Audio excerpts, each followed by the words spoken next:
Yeah. This is paradise compared to what we were doing. Think about that. Like, dude, it was a constant struggle. Constant struggle.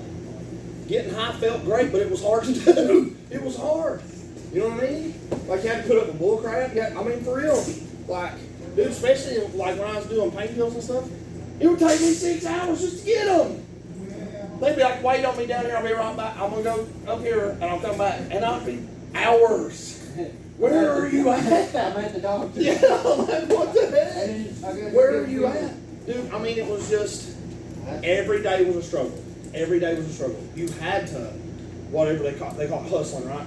You had to hustle to make anything. Dude, with God, dude, when you come to God, and like I told him this today, I said, you don't find God, he ain't the one that's lost. Right? God's not lost. He knows right where he's at. We're the ones that are lost up here. You know what I'm saying? When that happens, like, it's so much lighter. What's he say? He says, yoke up with me because my burden is light, right? Life is so much, not simpler, but more peaceful, right? And to continue what we was talking about last Monday, which was the stormy seasons, right? The hard times. So life doesn't guarantee us ease, right? Jimmy. I want to interrupt. Give me a small fee for getting this for you early. Who else works in? Right here. Where's that game? Here, I work twice. I like the game. Did you call him Daniel? Who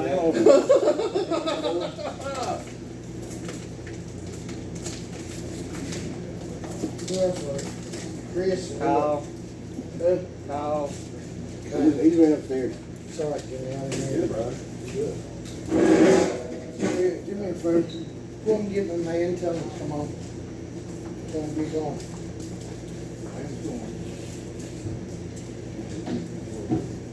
Huh? Okay, that's all I need. Thank you. All right, sorry, Jimmy. I didn't mean Good, to brother. interrupt. Good, man. Love you, brother. Love you, bud. So before coming to know Jesus, when we hit those hard times, when we hit them struggles, and it was almost like every day was a struggle. My season almost never changed. It was always a bad season, right, or a stormy season. But we didn't know how to deal with it right. So what did we do? We turned to gold, we turned to women, we turned to anything and everything that we could think of. We turned to ourselves, right? And we never could help ourselves. We're powerless, right? For real, think about that. You wouldn't be sitting here if you had the power to heal yourself. You don't. God does. God's the only one that does, right? Once you come to the point where you realize I am powerless, you have to give it to Him. That's what He wants. That's when the change happens, right? So we're going to talk about the storms of life and the scriptures that will maybe help you. Them 20 scriptures from last week are the scriptures you should turn to for help in that season, right? These are 7 scriptures that are going to like paint a picture of the seasons of your spiritual walk or your life in general, right? Number 1 is Isaiah 43:2.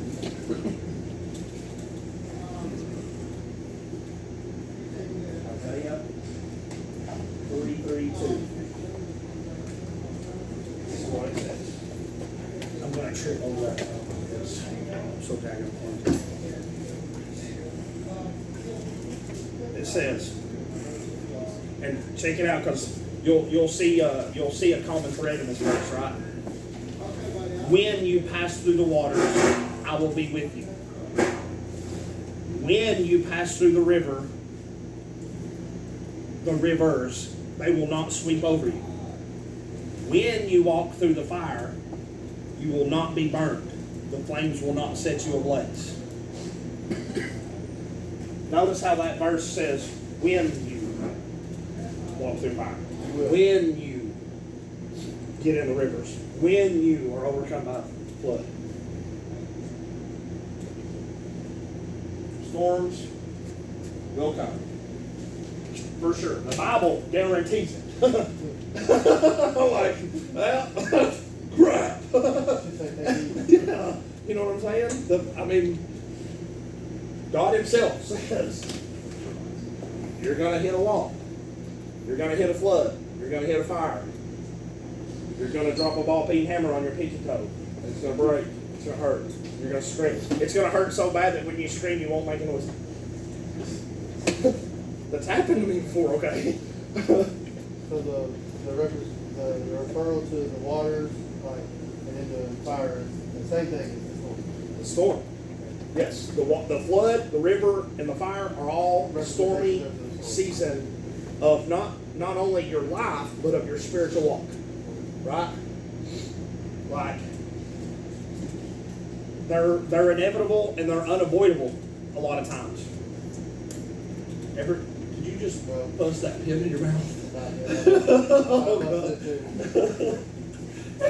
Blew all in its mouth. They're inevitable, right? But he reminds us in his word that he will be with us in the midst of it all. Because when he says, he says, I will. When you, I will, right? He's always going to be with us. Daniel faced the lions. They didn't touch him, right? They threw him in the lion's den. They didn't touch him. Shadrach, Abednego, Ishmael, or whatever their names are, and Greg. They got thrown into the fire, and dude was like, we threw 3 in there, right? They're like, yeah. And he goes, why is there 4 of them in there? With him, right? They threw Joseph, they threw him down in a cistern. Finally, they got him out and sold him into slavery, and they threw him in prison. In a cistern, in a hole.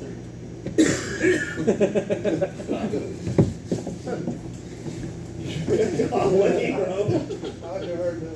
I've never heard that before, me either. But God was with him, right? God gave him the ability to decipher dreams, and that's just what the Pharaoh was looking for, was somebody to decipher dreams. Got him out of prison, right? Being a believer doesn't mean that you will never experience hard circumstances, hard times, struggles, trials, and tribulations, or storms, right? Love you, James. I love you. Hey, I liked him, that pump he was getting in that video. You like that? Yeah. Yeah. He was holding it. He was cheating to get his veins to pop out. Yeah. But anyway, being a believer doesn't exempt us from struggles, right? But we know he's going to be with us. We know that we don't have to turn to man-made things or man-made inventions or ideals to cope or cover it up, because that's what it does. Anytime you turn to anything besides God, you're just trying to cope. You're sitting it here and you're not facing it, right? But through God, we can face these struggles, these storms of life head on, because he's got our back. When we make it through the other side, every time, at least 1,000 of them are doing that. I can't sound like a choir of angels very good. I tried, Eric. That was better. My next aria will be Wednesday at 6 p.m. What are you doing, bud? Moving. Moving? Going to the next pod. For those of you who don't know, an aria is a solo in an opera. Aria. A-R-I-A. Speedwagon? Yeah, What's it sound like? Got him! Dude, I've been practicing. Oh, and I'm ordering my tap shoes. I believe it when I see it. he's gonna come in the door. Just saying. They told me at work that they wanted me to wear tap shoes. You've been procrastinating for the past You're a little progressive. 6 months. You're probably gonna get I'm another. trying to buy a bike, okay? Do you know those electronic bikes are like more than a motorcycle? Because I thought about just getting one of them, but they're like 4,000. I'm like, no, never mind. Jimmy, if you get the tap shoes and then get a hat, You might be able to get it back. I can get a half from Charlie. Yeah. I just want to borrow it. I'll give it back. Only when I got my tap shoes on, I need to spin. Charlie gave me the I'm riding spinners. I'm riding spinners. Hey. You don't got it no more. I give it to Mom. Oh, you give it to your mom? You'll get another one. I think another one probably. Yeah, gas They're up. upgraded at start. Gas up.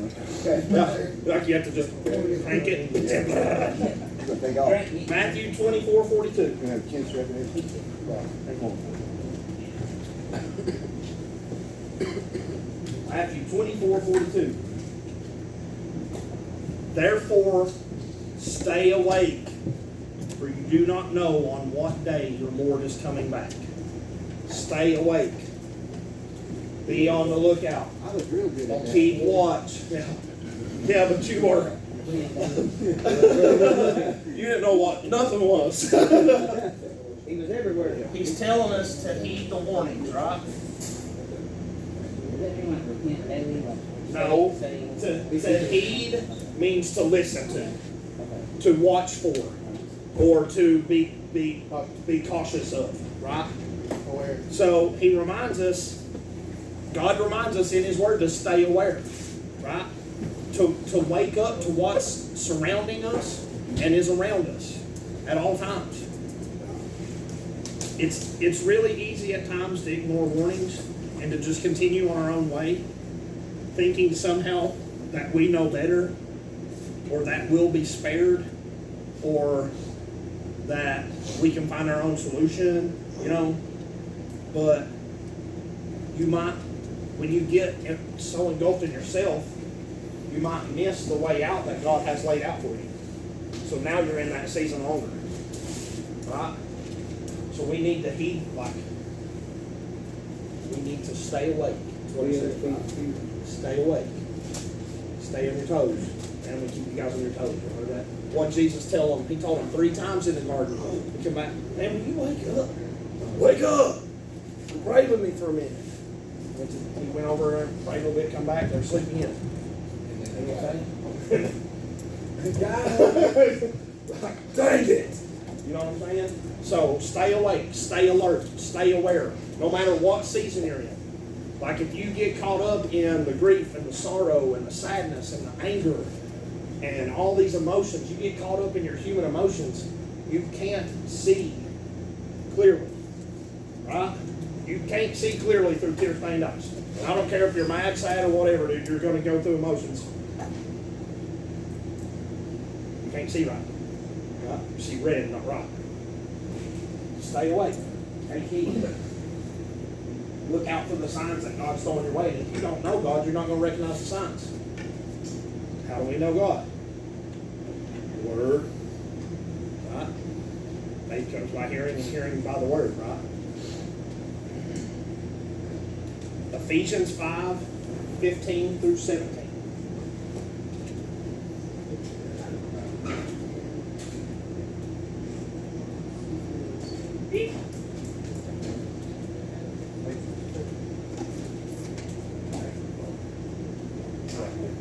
You like that?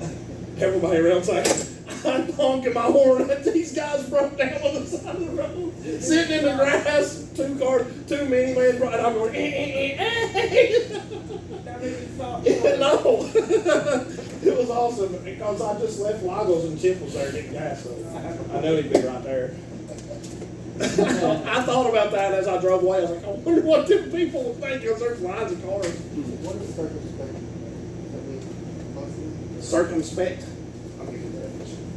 I mean, if I read it in a sentence, a lot of times I know what the words mean. Put all into it. Oh, No. not consciously, dehydrated. Like you was walking through authority.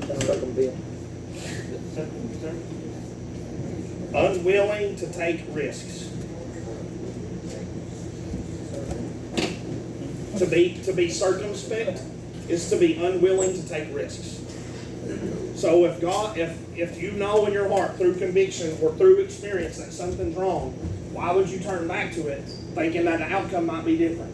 Be circumspect about it. Don't be willing to take that risk. Right? That's a good word. I like that word. This man, this is Ash in the corner. We're gonna take it to Walmart, start it on that machine. Yeah. That's $20, $30. What are you looking for, Robert? Hey, the I love face you, days. dude. Love you, brother. I left all my stuff when I left here. I know, man, it's like jail, you gotta Yeah, leave. I left everything. Fan, coffee maker, fridge, everything. Slider. Dude, man, I don't even want to get it. It cost me $30 for a lighter and beef pod, bro. Really? $30. I paid for a little one too. Man, that's a good deal, to be honest. Dude, I was sitting up dollar. Every time I struck, it cost me $1. Anyway. You're like wings for $1, I guess. And if they let it go out, $1. Look carefully then how you walk, not as unwise, but as wise, making the best use of the time, because the days are evil. Therefore, do not be foolish, but understand what the will of the Lord is. Look carefully at how you walk, not unwisely, but as the wise, right? Look carefully. Be wise about it. Be prepared. Be prepared. Like a lot of times when we hit a stormy season, it comes without warning. At Cobb County Jail just now, I was talking about it because I just went through Strong Hearts today, and one of the questions he asked me was, what emotions was I going through when they picked me up at True Purpose America 2019. Just got released, going to True Purpose, straightening my life out, things are going good, and Josh goes, "What'd you do?" I was like, "I don't know." I even told him, I was like, "Bro, I've been locked up for however long, and now I'm in True Purpose. I ain't even been on the streets to commit a crime. Have you got the right guy?" Get the feds. I was like, "Fine. Take me then." He said, "Well, what emotions were you going through?" Well, luckily at that time, I'd just come out of jail where I'd been reading the Bible, and when and I told them guys that, I was like, "You're in jail right now. You're in a perfect spot to dig into that. You don't have nothing but time. Dig into that. Because when you get out there, you got to work. You know what I mean? Like, they brought up the money's the root of all kinds of evil thing, scripture. And I was like, it is the root of all kinds of evil. But at the same time, you have to live. Jesus even tells us that. Render Caesar what's Caesar, but render God what's God. Don't separate your Christian walk from your regular walk. You've got to combine them. You've got to learn how to mold them together so that your regular walk in life, people can see the Christian in you. They can see Jesus in you, right? Be prepared. How do we stay prepared? The best way to stay prepared, Word of God, prayer, worship, praise, meditation, right? So if we are every day trying to stay as close to God as we can, then we have like so Jesus woke up every morning before the sun came up and prayed every morning. And I told Chip this one day, I said, man, when Chip had that men's class at New Hope, that met used to meet every Sunday in the morning before church, iron sharpens iron. I said, bro, he's getting up every morning. What's he doing? He's filling his spiritual tank.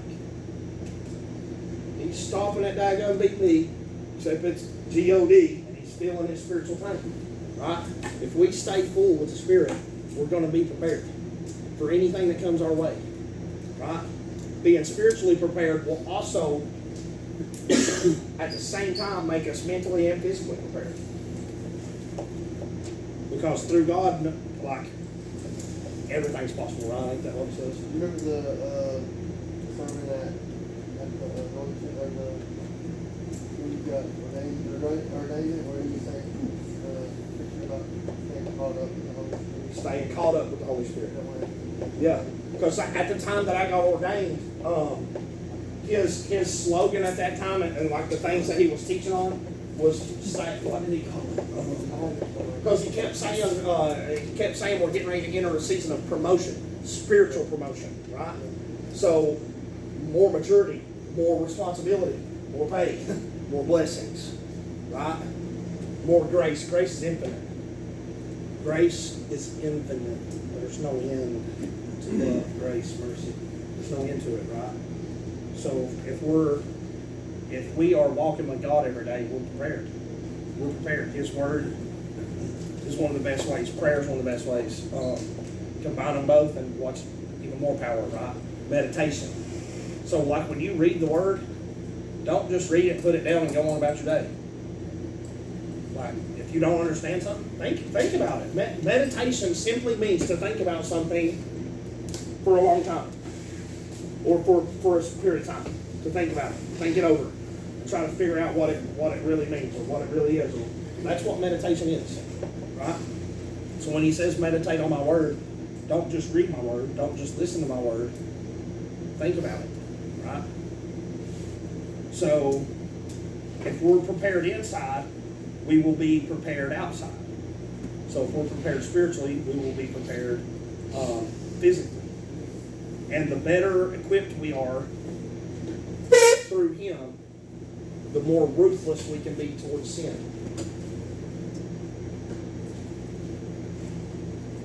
Because if you haven't come to a point where you're not willing to fight that darkness that was controlling you, if you're not going to be ruthless towards it, if you still love it, I'm sorry, God's probably not going to free you from it. Until you take a stand and you decide within yourself, I'm going to fight this, I'm done with that. If you're still in love with something, how can God free you from it? He gives you free will. He gives you free choice to choose on your own, right? He gives you the, he didn't make robots, he made humans. So we have to be prepared for anything that comes our way. For anything that comes our way. Like stay connected to the church. That's huge, man. You might not think it, and I hear people all the time say, my body is the church. Yes, we are the temple. What he means is like, when Jesus said that, he was saying that you don't have to go to a building to worship God. You can worship him right where you stand. You're indwelt with the Holy Spirit. But God is 3 in 1. He's a community human, and he's a community spiritual being. He's not a human being. He is a spiritual being. That is more than one. He's 3 in 1. So why would you ever think that you can worship by yourself? We are created to worship together. We are. You can worship by yourself. You can praise God by yourself. But you're missing the mark. You could be batting 450 and no, you're just batting 125. Was that a good average in baseball? I can't remember. 125 is not, right?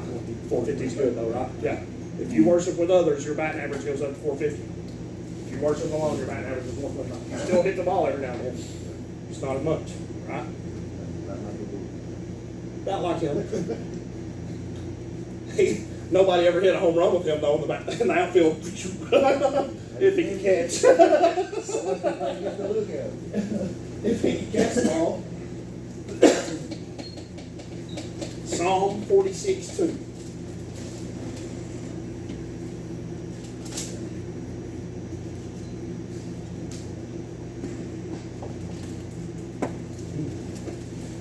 God is our refuge and strength, a very present help in trouble.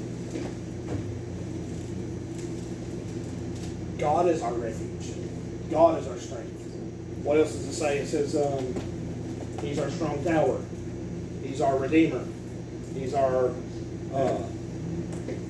there's a lot of them. Our shield, all that, right? He's our go-to. So where do we find refuge?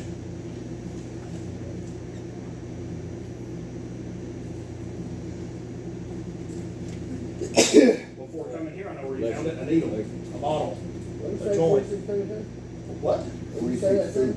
Psalm 46:2 says, God is my refuge, my strength.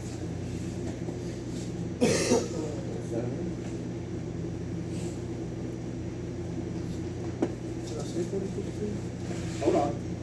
Time out.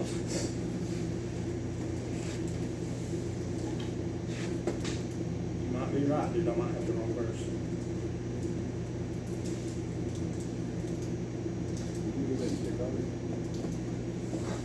It's happened to me many a times.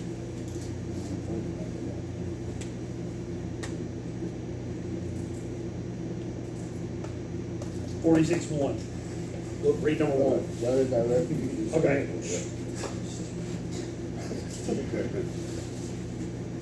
You're human.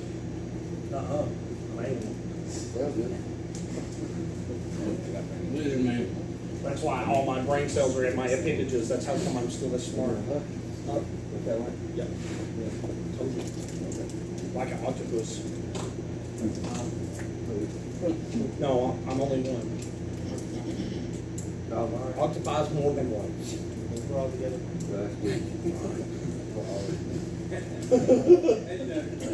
So it's 46:1, my bad. God is my refuge and my strength, a very present help in trouble. So where do we find our refuge? What's that? There's a song, he says, I look up to the mountains. But he says, my strength and my refuge is not in the mountains, it's who created the mountains, right? So when you are thinking about, like, say a hurricane's coming through, or you hear the sign, if you live out west somewhere, and I don't know if they have the warning systems that quick or not, siren going off saying there's an earthquake, like imminent earthquake. What's your first instinct? Tornadoes coming. What's your first? I don't care. All of us. What do you do? Seek shelter. Seek safety. Run. Right in the middle of it. Yes. Yeah. I'm going home. You would too. Wouldn't you? Like that movie. Tyler. Take me and go that way. Dang it! That'd be my luck. It'd be coming. I'd be running towards it and turn. Dang it! But you seek safety, right? You want protection. You don't want harm to come to you. You don't want to get hurt. You don't want to see people get hurt. Dude coming down Old Newport Highway just now. Coming down Old Newport Highway. This car must have crossed into the other lane and this truck hit it. I'm telling you, bro. I'm telling you, it was a 4-door car. I couldn't tell if it was like a station wagon or a hatchback or whatever. Literally, the hood was in the back seat. There was no front seats in that car. Like it was on the driver's side. You saw that, yeah. Like, there's no way. Yeah? She got out of the car. That's crazy, bro. No, You know what I'm saying? He done passed us before we went back together when that happened. He's not talking about this bridge just now. I'm talking about on Old Newport Highway going towards Newport. Huh? No. No. On down where, you know where that, is it an Exxon and a Subway? Is one in Triple C or something that way? Either right before that, if you're coming here, it was either right before that or right after that. Dude, it was right in front of Food City. It was literally right in front of Food City on 411. I bet the animals, they were going that way. I'm telling you, dude, it was nasty, bro. It was nasty. And I'm telling you, storms can hit. Like it don't have to be, that's a storm right there. That's a storm for every family member involved on either side. On either side, dude.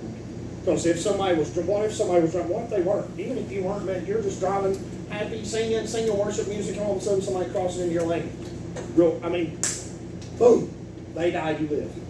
You're in a storm. You know what I'm saying? That instantly pushes you into a storm.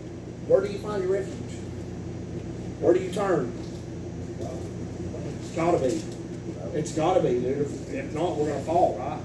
If not, we're gonna fall. God is the only one that can quiet the storm. Just like Jesus showed us when he did it in the boat, right? To this day, I still believe they were not on the Sea of Galilee. There's no way they were on a lake. They're in the ocean when that happened. Anyway, that's a different story. That's neither here nor there. It's in the Bible. In the Bible. Isaiah 59:19. You guys might want to double check these. Listen, all right? Just make sure that I put the right number down. Did I say 59:19? Yeah. All right. You sure it's the right book. I mean, if you turn to it and it's nothing close to what this is, I'll have to look it up. I'm pretty sure this is it. When the enemy shall come in like a flood, the Spirit of the Lord shall lift up a standard against him.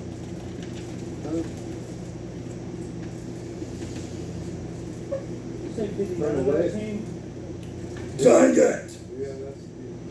I knew it.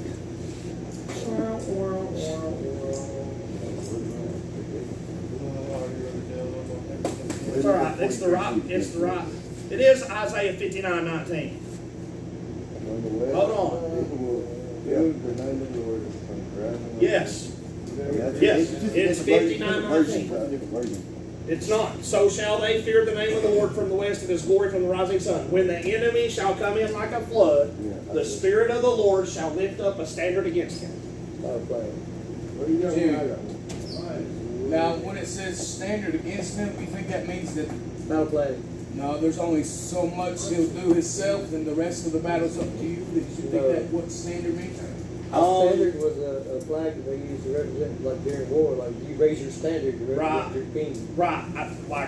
I particularly, personally think that what he means is I'm going to fight with you. Yeah. I'm gonna fight with you. Yes. The army of God. I don't think that he means I'll only go this far. Like we're going at this together. We're going to this together. We're going at this together. Like, let me see yours. Where does that say 59? Yeah. For he will come like a pent-up flood, that the breath of the Lord drives along. Yours is a different version, but it means the same thing. Right? So mine says the Spirit of the Lord will raise a standard against him. Yours says the breath of the Lord drives it along. Right? So the Lord fights for you. The Lord fights with you. Right? He's always got our back. He's always got your back. When you finally accept the fact that you are chosen from God and you allow him to have your life, he will fight. What's it say in either Psalms or Proverbs? I'm sure. I will give men's lives for you. God says that. Maybe it's not in Psalms or Proverbs. I will give other men's lives for you. He will fight for you. He will protect you. He will never let you go. Nothing can take you out of his hands. You want to hear the Amplified version? Sure, the Amplified version is awesome. So, as a result of the Messiah's intervention, they shall reverently fear the name of the Lord from the west, and his glory from the rising of the sun. When the enemy shall come in like a flood, the Spirit of the Lord will lift up a standard against him and put him to flight, for he will come like a rushing stream, which the breath of the Lord drives. Which the breath, that's why yours says breath in it. Yeah. Because that's literally, what does the word breath in Hebrew mean? Wind. Spirit. Spirit. When you translate the Hebrew word for breath into English, it's actually spirit. So when my version says the Spirit of the Lord will raise up a standard against him, what it means is his breath. That's why yours says breath. That's exactly what it means. When it says God breathed life into all living creatures, into man, he spirited life into them. That's what he did. Spirit. Spirit. So it's always been here. It's always been here.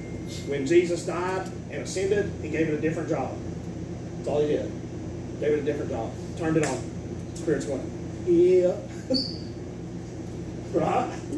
Victor's like, yeah, I know that dance. And I was wrong about the I will give men's lives for you in Isaiah. Dang it! I'll get these right eventually. Isaiah 43:4, if anybody wants to read that, that's an awesome verse. So, number 5 is telling us that we have to know that the enemy comes like a flood.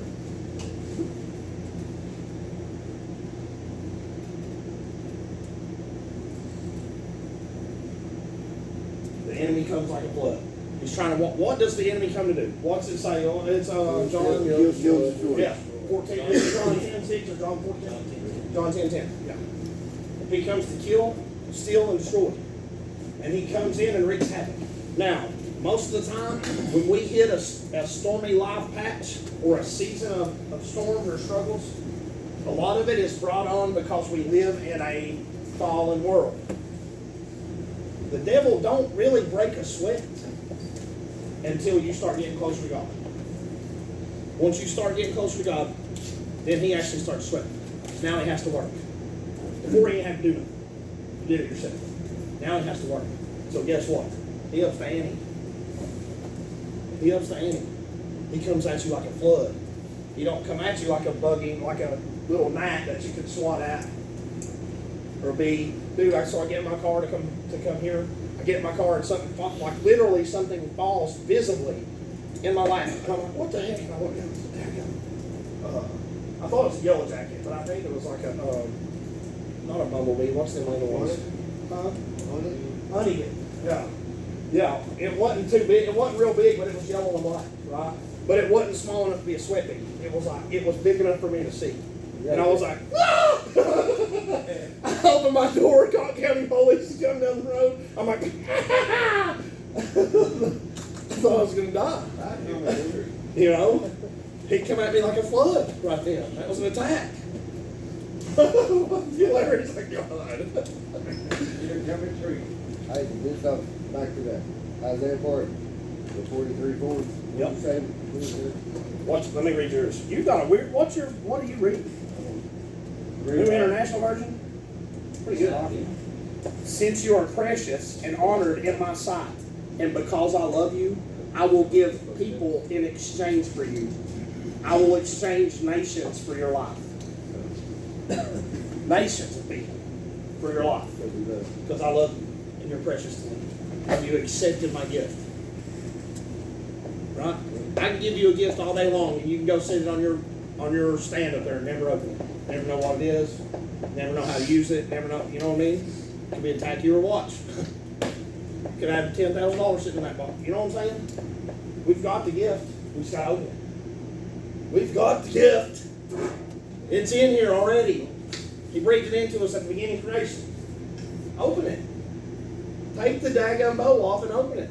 Like when you was little on Christmas. You know what I'm saying? You couldn't never get them packages open. That's why it's so hard for us to open it, right? I couldn't. I'm like, man, I get mad. I'm like, Mom, she put packing, like she would take a tape gun up there. She'd give me 4 gifts and take me all day to open them. That's why she did, you know what I'm saying? She's like, ha, you had a good Christmas. We was there all day. Yeah. It took me 4 hours to open one gift. Anyway, memories. So the enemy loves disaster. He loves to wreak havoc. He loves to destroy things. And when things start to happen, so it's like one thing after another, right? Sometimes, right? It's like something will happen, and then maybe the next day will start out a little sunny, but then by the end of the day, something else happens, and then something else happens. And you're like, what the heck is going on? You know, he comes at you like a flood. And it's hard to get any traction when that's happening in our life. It's hard to gain any kind of control. It's hard to get a foothold because the devil is setting up strongholds. Right? So God's word reminds us that we never fight alone. Because he says, I will lift up the Spirit of the Lord, or what's your say? The breath. Say it again. 40 or 59:19.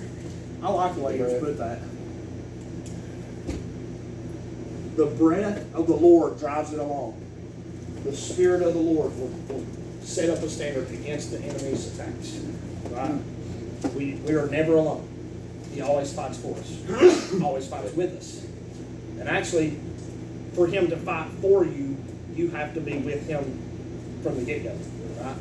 I don't know about that. Hold on. Let me retract that maybe. Because I know a lot of times in my life where I did not profess to know Jesus Christ, that if he wasn't with me, I wouldn't be standing here with you today. So I'll take that back, actually. He'll fight for you just because he knows the future, right? He knows the plans, right? He'll always fight for you. And I always keep turning back to that. He will abide faithfully in us, bro. Even when we don't know. And it also says that I love that. he is great. If our heart condemns us, he is greater than our heart. Yeah. He is greater than anything. Right? The spirit that is in us is greater than any spirit in the world, which includes our self-righteousness or our entitlement or our pride or anything we got going on. It includes ourselves, right? Not just the things around us. So no matter what we face, God will be with us. God will fight for us. That's a 6, not a B. Dang it. You're right worth the crap. 1, 2, 3, 4, 5, B. What the heck? It's been a long day. Stupid strong R's. I've done that 4 times now because they made me redo it at community corrections and then they lost it, so I had to do it again. So no, that's the 3rd time. I've done that 3 times in like the last 4 months. Psalm 29, 10 through 11. 29, 10 through 11. Which goes right along with number 5. Make sure it's right. Make sure it's right. I'm serious. The Lord sits enthroned over the flood.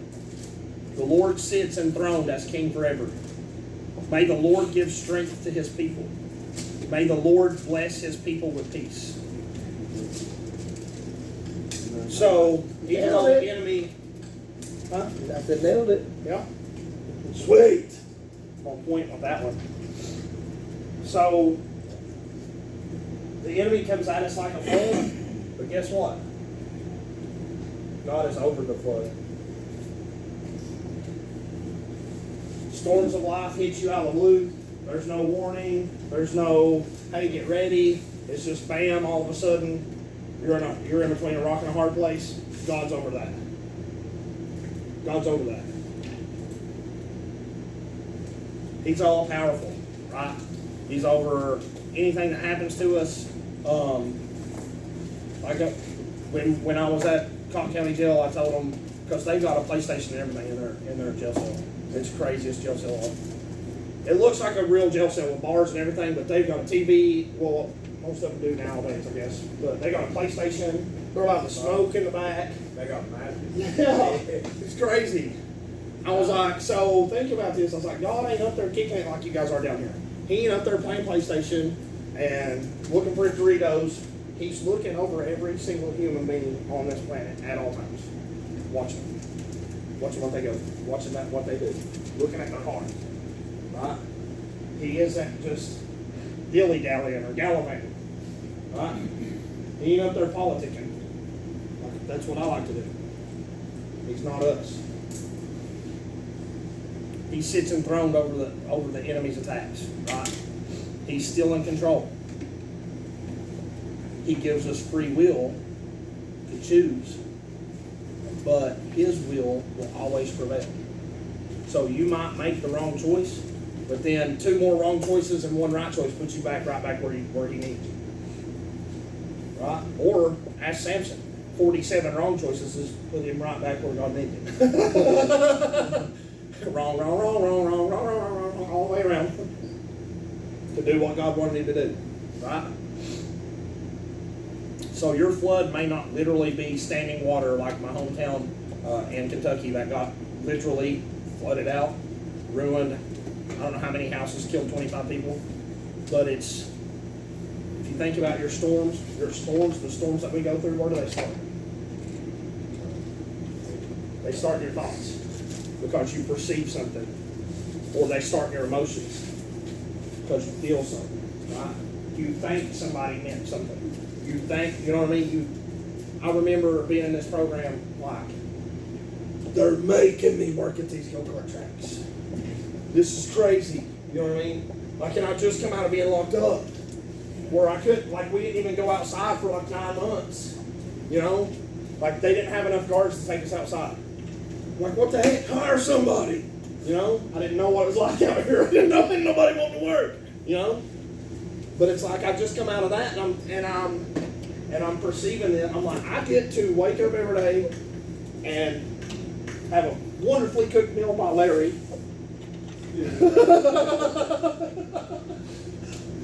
Go to a go-kart track and guess what me and Justin Wilson were doing? Every race, we either or flip a quarter, something. It's my turn, your turn. On the go-kart. Yeah, we uncork it. We take the governor off of it. Them things will do 50 miles an hour. You know what I'm saying? Flying. Yeah, flying. Every race. They actually come out there chipping them, come down there, and they said, if we catch you guys on camera racing again, you kicked out of the program. So guess what we started doing? If there was a wreck, we stopped the race, we used our cart to go get them. That's how we got away with it, right?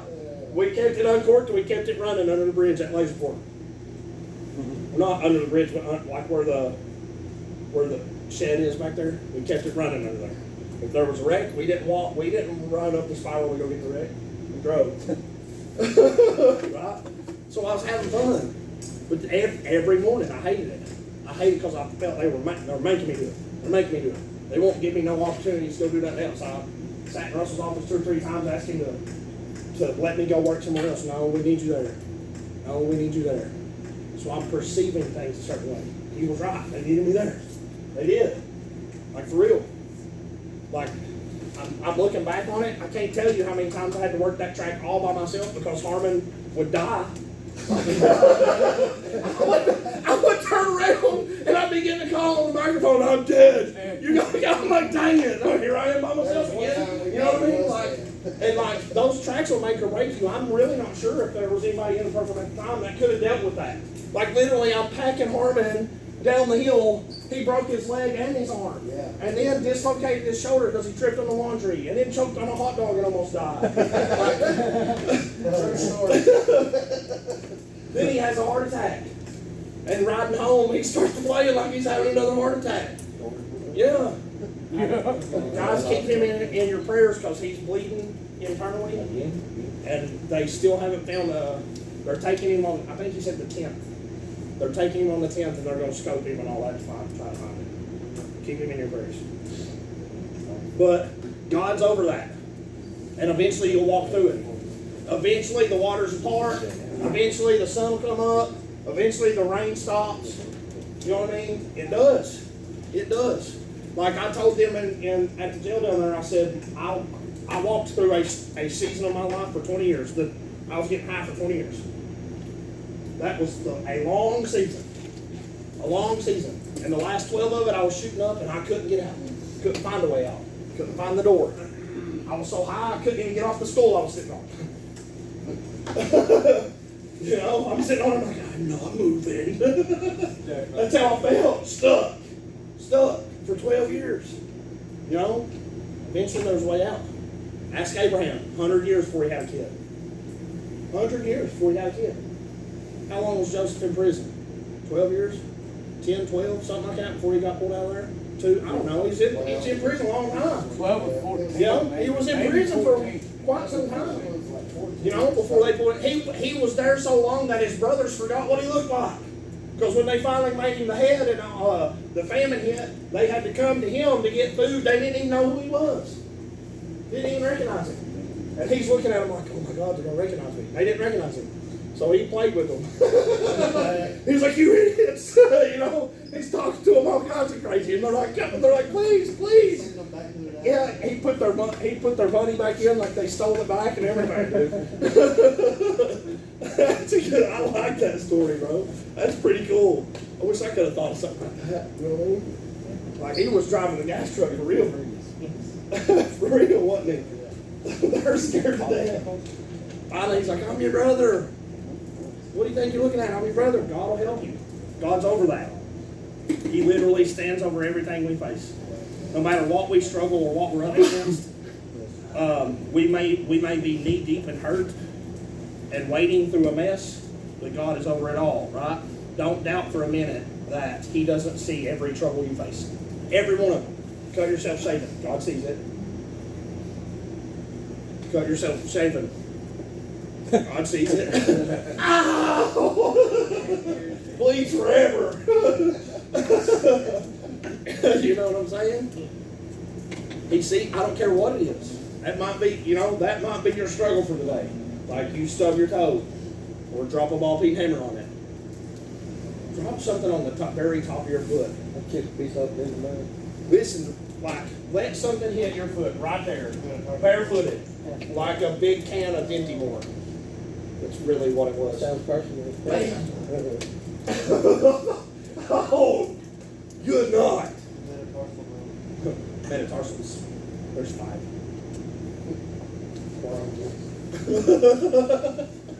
Metatarsal. I've got to see 3/4 MDF on the tip of my toe. Chipped a piece off the end of the bone. I bet it hurt too, didn't it? Cussed and hollered like Think crap. about that, dude. You ever get a paper cut on your fingers? Or let your hands dry out from work and get a split crack on your fingers? Oh, it hurts. In the middle. Oh, it hurts so bad.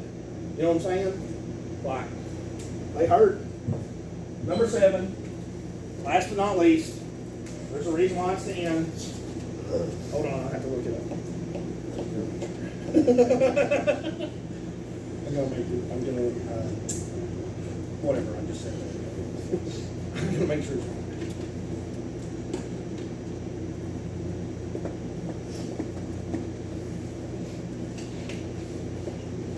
Genesis 9:13.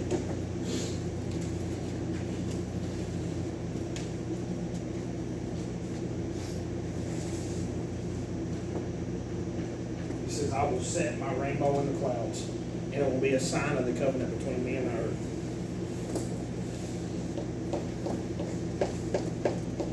Even through the worst of struggles like death, the loss of somebody.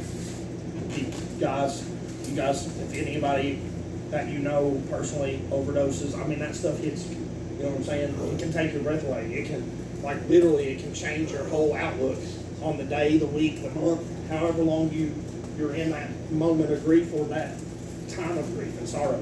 You know what I'm saying? We are kept safe in God's hands. And He says that there will always be a time where you'll see my rainbow in the sky. Your life and life in general. So, life comes back. At this time in Genesis 9, this was after the flood waters receded. Pretty sure it's after the flood waters receded. Noah and them's getting off the boat.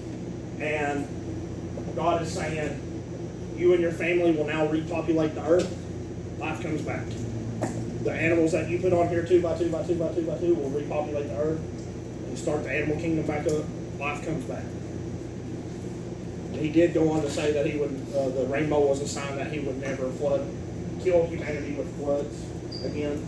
But it's also a sign of life returning to normal, what we consider normal, right? So know that as you go through these stormy seasons, that your life will turn around. Ecclesiastes 3. There's a season for everything.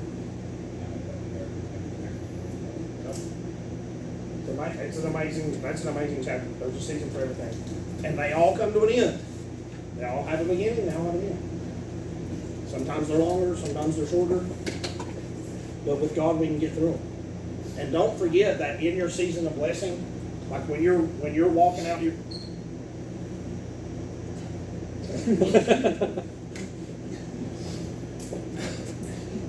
what the heck, dude? What the heck? I just seen that. Ink can sticking out the side of your cup. Now you won't be able to fill it full. Well, what are you going to do? Stick a straw in that hole too? A bendy straw. You need a bendy straw. Give me a bendy straw. Noah? Why would you think he's a bendy? How do you know it's a bedroom? Oh, you went to the ark, didn't you? Well, Eric, you know anything about him? Maybe because you're so drunk you just passed out sitting up. Noah was a drunk, so he probably didn't ever sleep in his bed. He Why would probably- him and his wife have separate beds? Here's one. Did they tell you that? Who told you that?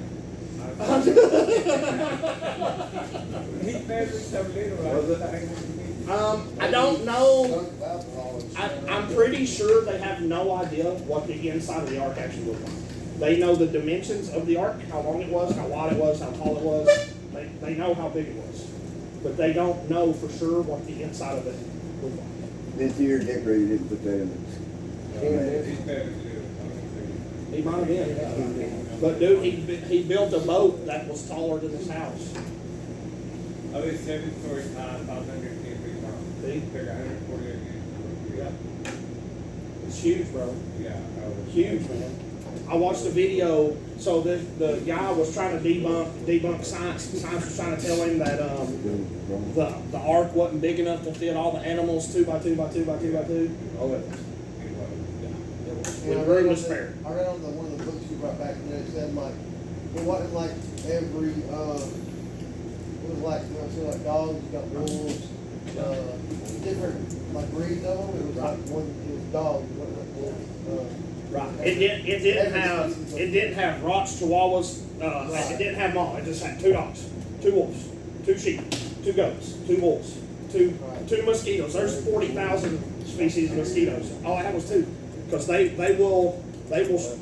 You can take an animal like African rock pythons and put them in Florida, what they just did, and they'll mate with the other ones and turn them into whatever they want with. You know what I mean? And now they're saying now that there ain't no regular pythons in Florida anymore. They're all African pythons.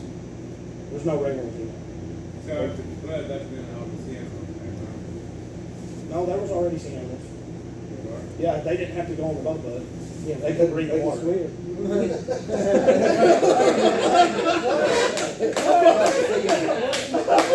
No, he didn't. Larry. Hey, Oh my God. He didn't have to put the whole sea animals on that thing, bro. None of them. Man. that was aquarium. He had to separate salt water from fresh water. I love you, Larry. Oh, that was perfect. I'm glad you had that that. was perfect. Thank you, Hey, guys. I'm glad you have that recorded. I know, me too. It's going on YouTube. He said, what? You see his face like, what? Hold on now. Yes. Bob Kevin. It was Larry Hilton.